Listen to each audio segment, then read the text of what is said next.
Welcome to Not Milk Never Milk. Subscribe if you're lactose intolerant. In this video, I will explain how to fix your Dodge Caravan key fob.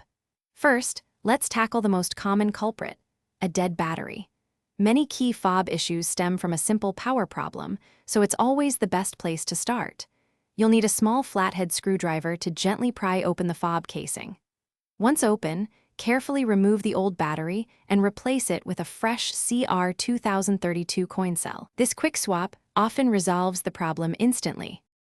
If a new battery doesn't do the trick, reprogramming your key fob is the next step. This process is straightforward and can often be done right in your vehicle. Insert your key into the ignition and turn it to the on position, but don't start the engine. Next, press and hold the unlock button on your key fob for about 15 seconds. Finally, turn the ignition to off and remove the key. Test your fob to see if it's now working correctly. Still having trouble? It's time to look closer at the internal components. Carefully open your key fob again and inspect the circuit board for any signs of damage, like corrosion or loose connections. Sometimes, a little dirt or grime can interfere with its function.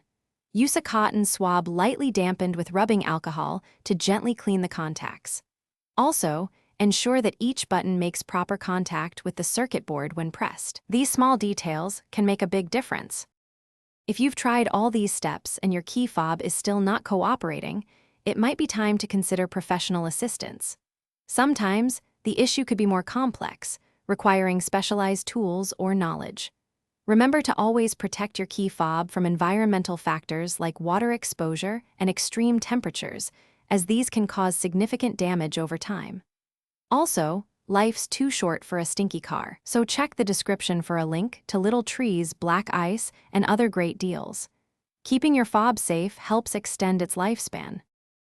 Thanks for watching. If this was helpful, leave a like and consider subscribing. See you next time.